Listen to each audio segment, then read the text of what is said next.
48 तासांच्या अथक प्रयत्नानंतर दिव्यातील बेपत्ता मुलगी सुखरूप परत.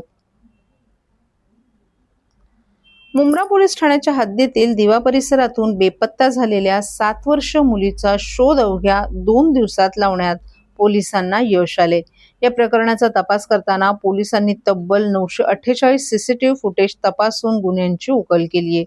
पोलीस ठाण्यात दाखल झालेल्या गुन्ह्यानुसार 7 वर्षीय साक्षी विजयकुमार पांडे ही 28 मे रोजी रात्री 8:30च्या सुमारास दिवा येथील राहत्या इमारतीच्या परिसरातून कोणालाही न सांगता निघून गेली होती.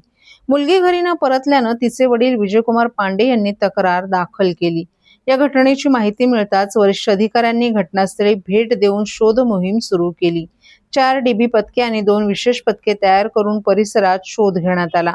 इमारतींचे टेरेस, रिकाम्या खोल्या, गटारे, चेंबर्स यांची तपासणीही करण्यात आली. तसंच ठाणे पोलीस आयुक्तालयातील सर्व police Thane, railway police, child protection unit, सामाजिक संघटना आणि विविध माध्यमांमार्फत मुलीचा फोटो प्रसारित करण्यात आला. 29 मे रोजी विविध इमारतींमधील सीसीटीव्ही तपासताना मुलगी श्लोकनगर दातिवली रोड परिसरात फिरताना दिसून आली. पुढील तपासात ती दिवा रेल्वे स्थानकाच्या प्लॅटफॉर्म क्रमांक 1 वर एका अनोळखी व्यक्तीसोबत बोलताना आणि रात्री 12 वाजण्याच्या सुमारास अंबरनाथ लोकलमध्ये चढताना दिसून आली. यानंतर पोलिसांनी दिवा ते अंबरनाथ आणि बदलापूर दरम्यानच्या विविध रेल्वे स्थानकांवरील सीसीटीव्ही फुटेज तपासले. अखेर बदलापूर परिसरात त्या व्यक्तीची ओळख सुमित शांताराम जाधव अशी पटली. 31 मे रोजी पहाटे पोलिसांनी बदलापूर येथील संबंधित व्यक्तीच्या घरी जाऊन या मुलीची सुटका केली. प्राथमिक चौकशीत संबंधित व्यक्तीने मुलीची काळजी घेत असल्याचं समोर आलं. पोलिसांनी मुलीशी विश्वासाने संवाद साधल्यानंतर तिने घरातील सततची कामे, लहान बहिणीची जबाबदारी आणि होणारा त्रास यामुळे घर सोडल्याचं सांगितलं. शेजाऱ्यांकडूनही अशाच प्रकारची माहिती मिळाल्याचं पोलिसांनी नमूद केले. प्राथमिक तपासानुसार मुलगी स्वतःहून घरातून निघून गेल्याचे संकेत मिळालेत. मात्र या प्रकरणाचा पुढील तपास सुरू आहे. या तपासात 6 पथकातील अधिकारी आणि सुमारे 45 पोलीस कर्मचाऱ्यांनी सलग 2 दिवस रात्रंदिवस मेहनत घेतली. कोणताही ठोस पुरावा नसताना जवळपास 948 सीसीटीव्ही फुटेज तपासून या मुलीचा शोध लावण्यात यश मिळवले. वरिष्ठ पोलीस अधिकाऱ्यांच्या मार्गदर्शनाखाली ही कारवाई पार पडली असून मुलगी सुखरूप सापडल्यानं तिच्या कुटुंबियांनी आणि स्थानिक नागरिकांनी समाधान व्यक्त केले.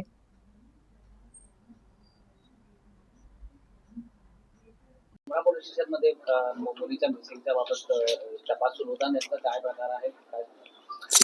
मुंब्रा पोलीस स्टेशनच्या हद्दीतील दिवा भागातून 28 तारखेला संध्याकाळी 8:30 वाजता एक 7 वर्ष 22 दिवसाची मुलगी ही बेपत्ता झाल्यासंदर्भातील तक्रार प्राप्त झाली होती.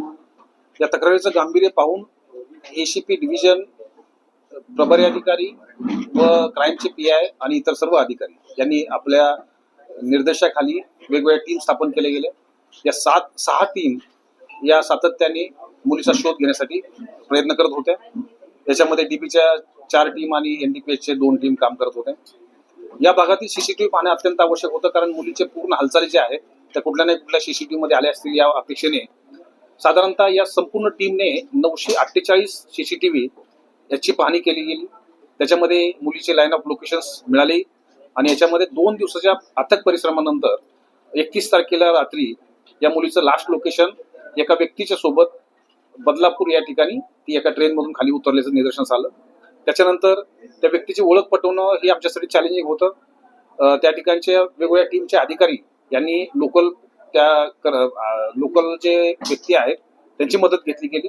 त्यांच्याकडून त्या व्यक्तीची ओळख पटवण्यात आली. ती व्यक्ती हा स्थानिक व्यक्ती आहे, जाधव नावाची व्यक्ती, सुमित जाधव यांच्याकडे त्याची ओळख पटल्यानंतर त्याच्या घरी ही आमची टीम गेली.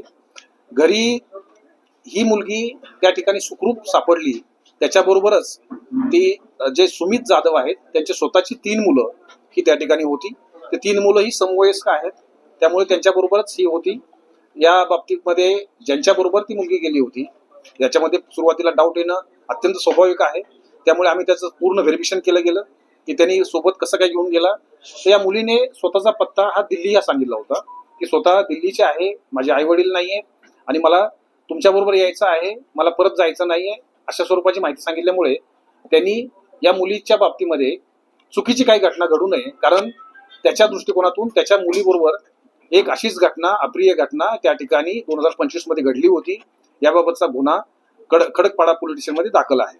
तर अशी काही चुकीची घटना याच्याबरोबर घडू नये, ती सुरक्षित राहावी या उद्देशाने तो तिला ती स्वतःच्या घरी घेऊन गेला होता. त्याचबरोबर त्यांनी आईला फोन करूनही सांगितलं होतं की मला उद्या या बाबतीत पोलीस स्टेशनला जाऊन माहिती द्यायची आहे, परंतु रात्री मी तिला सोडू शकत नाही, अशा स्वरूपाची माहिती देऊन त्याने स्वतःच्या घरात सुरक्षितपणे ठेवलं होतं. 2च दिवसामध्ये ही मुलगी त्याला पप्पा म्हणत होती. एवढं चांगलं वातावरण, त्यांनी एवढं प्रेम ह्या मुलीला दिलं होतं. या मुलीचे संपूर्ण व्हेरिफिकेशन झालेलं आहे, मेडिकल झालेले आहे, याच्यामध्ये कुठल्याही स्वरूपाची चुकीची माहिती समोर आलेली नाहीये. त्यामुळे हा गुन्हा हा तिला सुखरूप मिळवण्यापुरता नसून पुढे तिच्या आई वडिलांची काय परिस्थिती आहे, या व्यक्तीने जे सांगितलेली गोष्ट आहे ती खरी आहे की खोटी आहे याचं व्हेरिफिकेशन सुद्धा अद्याप आमची टीम करत आहे.